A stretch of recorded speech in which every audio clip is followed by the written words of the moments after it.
In the small, forgotten town of Hollow Creek, nestled deep within the dense woods, there was a legend that had haunted its residents for generations. The townsfolk whispered about a hidden cemetery, a place where the souls of the forgotten were said to linger.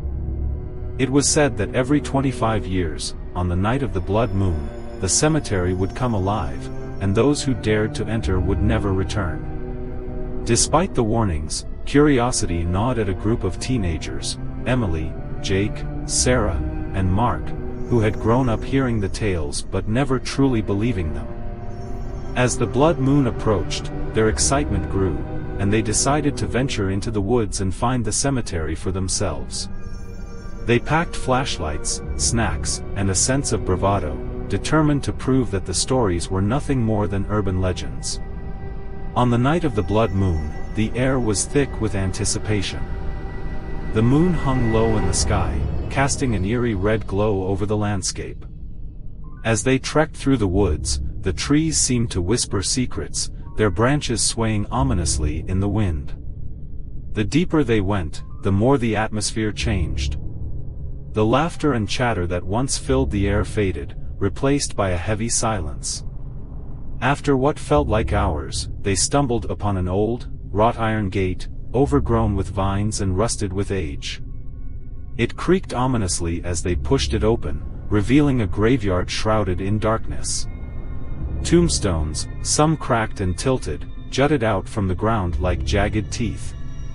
A chill ran down Emily's spine, but she brushed it off, trying to maintain her bravado. "This is it!" Jake exclaimed, shining his flashlight around. "Let's take a look." As they wandered deeper into the cemetery, the atmosphere grew heavier.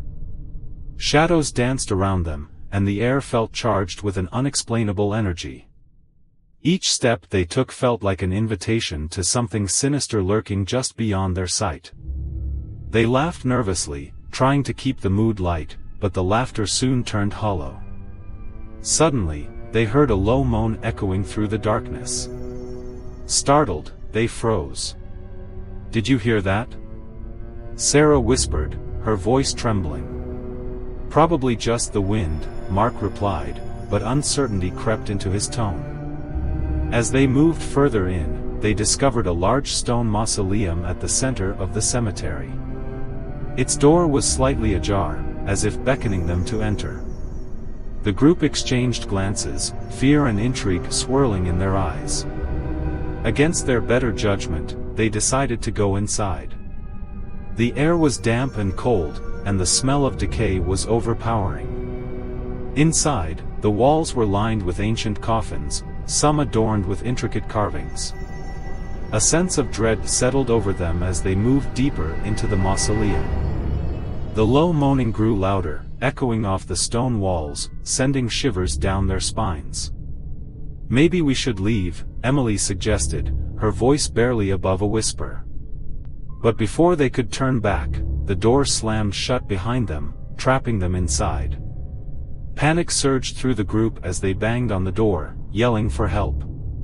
The moaning escalated into a chorus of tortured wails, and the air grew thick with despair. "Let us out!" Jake shouted, but the door remained unyielding. Then, one by one, the coffins began to creak open. The teenagers watched in horror as skeletal figures emerged, their hollow eyes glowing with a malevolent light. The forgotten souls of the cemetery had awakened, and they were hungry for the living. "Run!" Mark screamed, and they bolted toward the door, but it refused to budge. The wails of the undead grew louder, filling the mausoleum with a cacophony of despair. In a frenzy, they searched for another way out, their hearts racing. As they stumbled through the darkness, Sarah tripped and fell, her flashlight flickering. Jake turned back to help her, but as he reached out, a skeletal hand grabbed him, pulling him into the shadows. His screams echoed as the others watched in horror, frozen in fear. "Jake!" Emily cried, but there was no response. The darkness swallowed him whole. Desperate to escape, Emily, Sarah, and Mark pushed through the chaos, but the undead were closing in. Mark grabbed Emily's hand, and they ran toward a small passage at the back of the mausoleum.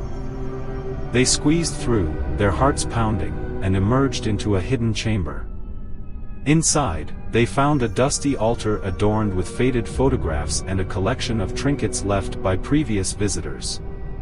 In the center lay an ancient book, its pages yellowed and brittle. The cover bore an inscription, "To remember is to forget." As they opened the book, a cold wind swept through the chamber, extinguishing their flashlights. In the darkness, they could hear the moans of the undead getting closer. With trembling hands, Emily began to read aloud the incantation inscribed within the pages, hoping it would somehow save them. "Spirits of the lost, I call upon thee. Release the forgotten, let them be free." The air crackled with energy, and the walls began to shake. The moans grew louder, morphing into anguished screams. Emily felt a pull, as if the spirits were drawn to her words. The room filled with an otherworldly light, illuminating the chamber in a brilliant glow. Suddenly, the door to the mausoleum burst open, and the skeletal figures halted, their hollow eyes fixated on Emily. The energy shifted, and the spirits began to fade. The wail subsided, replaced by an eerie silence. "Keep reading," Mark urged, gripping Emily's shoulders tightly. With renewed determination, she continued, her voice growing stronger, "Awaken not the ones who seek to bind. Release their souls, let peace unwind." As she finished the incantation, a blinding light enveloped the room. The spirits howled in anguish, their forms disintegrating into wisps of smoke. One by one, they vanished, leaving behind only silence. When the light finally faded, Emily, Mark, and Sarah found themselves alone in the chamber. The oppressive weight that had filled the mausoleum lifted, and the air felt lighter. They rushed back to the entrance, finding the door wide open, as if inviting them to escape. They stumbled out into the moonlight, gasping for breath.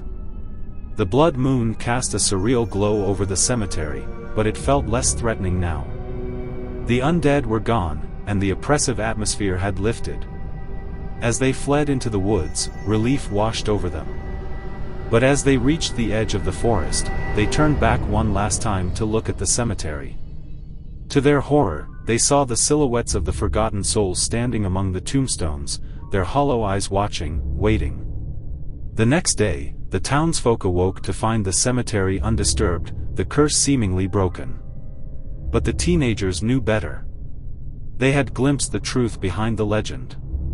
They had seen the forgotten ones.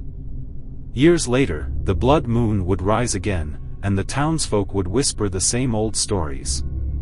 But Emily, Mark, and Sarah would never forget. They had opened a door that could never be closed, and the spirits of the forgotten still lingered, waiting for the next curious souls to emerge from the shadows. And in the quiet corners of Hollow Creek, when the moon hung low and the wind whispered through the trees, the echoes of the forgotten would remind the living, some legends are best left untouched.